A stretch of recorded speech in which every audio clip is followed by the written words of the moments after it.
Welcome to Vibrant TV. నేను మీ రాజు. కాంగ్రెస్ పార్టీలో MP డెఫినెట్గా గెలిచే కొన్ని స్థానాలు అయితే ఉన్నాయి. అందులో చూసుకున్నట్టయితే నల్గొండ కావచ్చు, భువనగిరి కావచ్చు, ఖమ్మం కావచ్చు, ఇట్లాంటి కొన్ని నియోజకవర్గాలు అయితే డెఫినెట్గా కాంగ్రెస్ పార్టీ కంచుకోటలు అని చెప్పేసి కూడా చెప్పుకోవచ్చు. అట్లాంటిది ఖమ్మం పార్లమెంట్కి దాదాపుగా ఒక 5-6 నామినేషన్లు అయితే రావడం అనేది జరిగింది.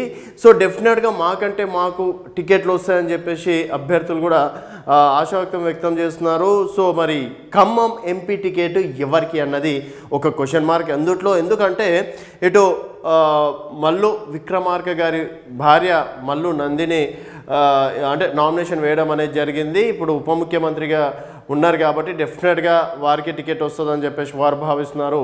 పొంగులేటి శ్రీనివాస్ రెడ్డి వారి సోదరుడు కూడా అక్కడ నామినేషన్ వేసుకోవడం అనేది జరిగింది. వాళ్ళు కూడా చాలా కాన్ఫిడెన్స్గా ఉన్నారు, డెఫినెట్గా టికెట్ మాకే వస్తుందని చెప్పేసి.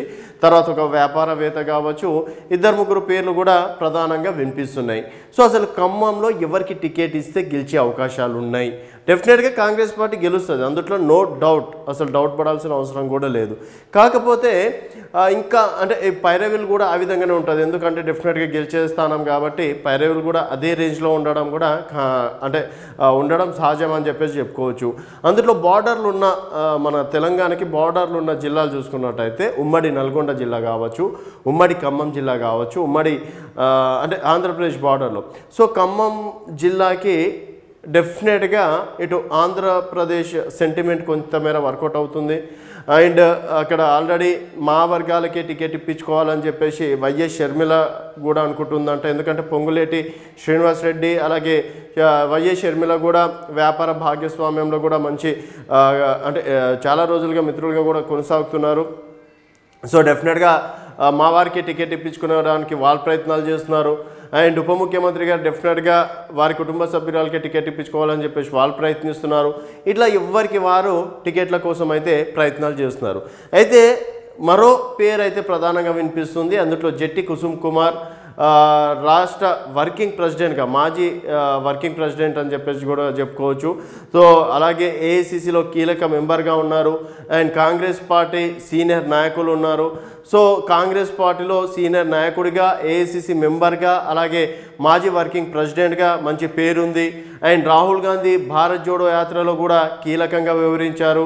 అలాగే మొన్న జరిగినటువంటి కర్ణాటక ఎన్నికల్లో కూడా కుసుమ్ కుమార్ గారు చాలా బాధ్యతగా నిర్వహించారు. అక్కడ గెలవడం అనేది కూడా జరిగింది. వారు ఏదైతే జిల్లాలో ప్రచారం చేశారో, ఏదైతే జిల్లాలో ఇన్ఛార్జ్గా ఉన్నారో అక్కడ కాంగ్రెస్ పార్టీ సీట్లు కూడా అధికంగా తెచ్చుకోవడం అనేది జరిగింది.